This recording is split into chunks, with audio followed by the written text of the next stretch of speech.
Primeiramente, boa noite a todos, né? Aqui é o professor Carlos falando. E a nossa aula de hoje nós iremos falar sobre teorias socialistas, certo? Referente ao capítulo 21 do nosso livro de filosofia, certo? Nós iremos começar então aí, quem quiser acompanhar pelo livro, na página 278, e nós iremos começar falando sobre a teoria socialista, certo? O socialismo ele foi uma doutrina que ele surgiu ali por volta do século XIX na Europa. E ele surgiu porque, após o surgimento da Revolução Industrial, no século anterior, né, no século XVIII, começou a haver uma grande diferença entre os donos das indústrias, né, no caso a burguesia, e os trabalhadores, o chamado proletariado. Essa diferença ela ficou muito evidente, porque a burguesia ficava cada vez mais rica, enquanto que os trabalhadores ficavam cada vez mais pobres. Isso fez ali que no final ali, na verdade final não, né? Em meados do século XIX, ali por volta de 1830, 1848, acontecessem grandes movimentos liberais, movimentos como que ficaram conhecidos como a Primavera dos Povos, onde a população, né, essa massa de trabalhadores começou então a reivindicar por melhores condições.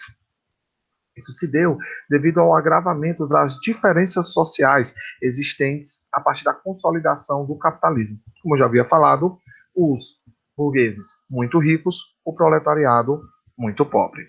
É nesse contexto que começam a surgir as primeiras lutas operárias, como, por exemplo, o movimento ludista, no qual os trabalhadores invadiam e quebravam as máquinas por achar que os baixos salários e o desemprego era causado por conta disso. E também eles começaram a se organizar em sindicatos, beleza? É nesse contexto do século XIX que o socialismo ele surge. O socialismo ele é dividido em duas correntes, o socialismo utópico e o socialismo científico. Ambos essa nomenclatura vieram de um pensador chamado Karl Marx, certo? Ele chamou o pensamento, esse primeiro pensamento da Deus do céu, deu um branco, dessa, desse pensamento socialista, ele diz que esse primeiro momento era algo utópico, ou seja, era algo que não iria chegar a ser posto em prática, porque era tão bonito, era tão perfeito, que isso jamais teria como ser posto em prática. Os primeiros socialistas foram Charles Fourier e Robert Owen, certo? Eles foram os primeiros a admitir esse antagonismo, ou seja, personagens que tinham ideologias totalmente diferentes entre a burguesia e o proletariado. Porém, esses autores também eles defendiam a possibilidade de fazer uma reforma da sociedade mediante a boa vontade e a participação de todos. Ou seja, a burguesia iria simplesmente, segundo os socialistas utópicos, abrir mão da sua ganância, do seu individualismo, para fazer com que a sociedade fosse igualitária para todos. Tanto é que algumas críticas que os socialistas utópicos faziam era dessa ganância da classe rica, esses políticos parasitas e o individualismo burguês, que impedia então a igualdade e a liberdade de todos. Tanto é que os utópicos eles defendiam a formação dos falantérios. Falantérios eram comunidades independentes, certo? Onde as pessoas produziriam simplesmente tudo de que necessitavam. Roupas, o falastério produziria. Alimentos, o falastério produziria. Objetos pessoais, sei lá, cama, cadeira, mesa, enfim, o que as pessoas precisavam para sobreviver. Tudo isso seria produzido, então, nesses falantérios. Beleza? Já o socialismo científico, ele era defendido por pensadores como Karl Marx e Friedrich Engels, certo? E eles defendiam que a sociedade ela era dividida em duas classes. Uma classe dominante, chamada de burguesia, e uma classe dominada, chamada de proletariado. O ponto principal do pensamento de Marx é o chamado materialismo, ou seja, a coisa material. Como é que ele defende a criação dessas classes sociais? Como é que ele defende o antagonismo, a luta dessas classes? Através do materialismo. O materialismo, segundo Marx, ele era de duas formas: o materialismo dialético e o materialismo histórico. Prestem muita atenção. Porque entender o materialismo de Marx é entender basicamente a espinha dorsal do seu pensamento. O que Marx dizia? Marx dizia que além de ter os meios de produção, a burguesia ela tinha também o controle ideológico. Perdão aí pelo choro, home office tem dessas coisas, né? Minha filha está chorando, enfim, perdão. O que era isso? Que além de ter os meios de produção, a burguesia ela também tinha o controle ideológico. Então, pensamento como trabalhe que você vai enriquecer. Quem muito trabalha enriquece na vida. Isso é uma questão, isso é um pensamento ideológico defendido pela burguesia. O que Marx chama então de tese, certo? Então, o primeiro passo dessa dialética de Marx é a tese, é a afirmação de uma doutrina por um grupo dominante. O segundo ponto é a chamada antítese, que seria então a ideia contrária, ou seja, os trabalhadores chegariam e falariam para os patrões, eles iriam argumentar que não, nós morrimos de trabalhar, nós temos longas jornadas de trabalho, nós trabalhamos 7 dias por semana, 365 dias por ano, 18 horas por dia, e nós simplesmente não iremos enriquecer. Vocês estão enriquecendo e nós não. Então, seria uma ideia contrária. A síntese ou a dialética seria, então, o resultado dessa contradição entre a tese e a antítese. Ou seja, dialética seria, então, o debate entre uma ideia que já está sendo posta, a tese, uma ideia contrária, antítese, e o resultado dessa contradição entre a tese e a antítese. Marx também explica que o materialismo também ele é histórico, porque há uma transformação da sociedade a partir da contradição entre a classe burguesa e o proletariado. Tipo, nós estamos vivendo em um momento de pandemia, enfim, isso é até meio óbvio demais para mim falar. E recentemente teve aí a questão do adiamento do Enem. Por que teve o adiamento do Enem? Porque muita gente não se sente preparado. Os alunos do terceiro ano, né, principalmente das escolas públicas, não se sentem tão preparados, porque teve uma defasagem muito grande nas aulas. Já os alunos de escolas particulares, eles acham que é besteira fazer isso, que não precisava, que todos têm o mesmo acesso à educação. E vocês, melhor do que ninguém, sabem que não é bem assim que funciona. Então, esse pensamento da classe dominante, dessas famílias mais abastadas, que tem condição, escola particular, professor particular, uma internet boa, computador bom, para esses alunos terem acesso. A antítese seria, então, essa ideia contrária, não, mas nem todos têm esse acesso. E a síntese seria, então, a contradição, seria, então, o balanço entre essas duas ideias.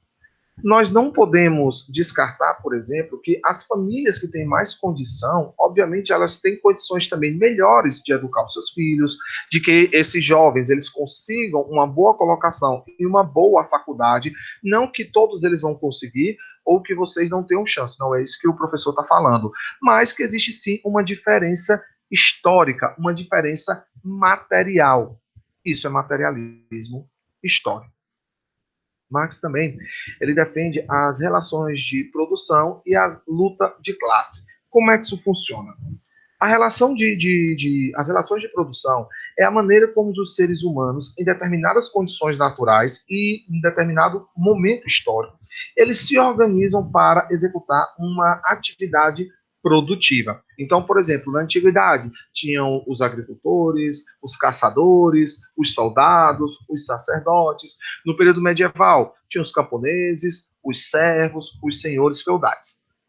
As forças produtivas é tudo que envolve o trabalho. O clima, a água, o solo, o tipo de matéria-prima que é utilizado, se utilizam ou não máquinas, que tipo de mão de obra se utilizam. É a mão de obra servil, é mão de obra camponesa, é mão de obra escrava, é mão de obra fabril, e os instrumentos, obviamente, utilizados.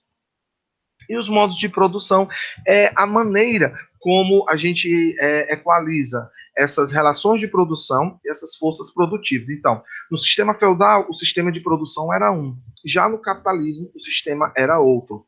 Enquanto que no sistema feudal, o modo de produção era para subsistência, no modo capitalista, esse modo de produção ele era para acumular bens. Um outro ponto também muito importante do pensamento de Marx é a chamada mais-valia. Mais-valia é o tempo que o trabalhador ele gasta e não é remunerado. Exemplo, uma pessoa trabalha 8 horas por dia numa fábrica. Segundo Marx, esse mesmo trabalhador, ele poderia fazer exatamente esse mesmo trabalho em 5 horas. As outras 3 horas que ele trabalha, né, para poder completar as 8, é chamado de mais-valia. Ele meio que trabalha de graça, vamos falar assim, entre aspas, né, de graça para o seu patrão. Ou seja, essas 3 horas de mais-valia desse operário que trabalha 8 não está servindo para benefício do trabalhador, mas sim apenas para enriquecer o dono da fábrica, o dono da indústria. Isso acontece porque Marx também defende que existem 2 pontos para que isso aconteça: a chamada alienação e a chamada ideologia. Alienação é porque o trabalhador ele não percebe que está havendo uma troca de posicionamento entre produto e trabalho. Como assim? O trabalhador ele vende a sua força de trabalho em troca de um salário. Todo mundo trabalha por um salário. Nessa relação, o operário ele acaba se transformando em mercadoria, porque ele precisa trabalhar para poder receber. Percebam? Isso gera o que Marx chama de fetichismo da mercadoria. A mercadoria que é produzida, ela meio que adquire vida, entre aspas, porque os valores de troca eles se tornam superiores aos valores de uso.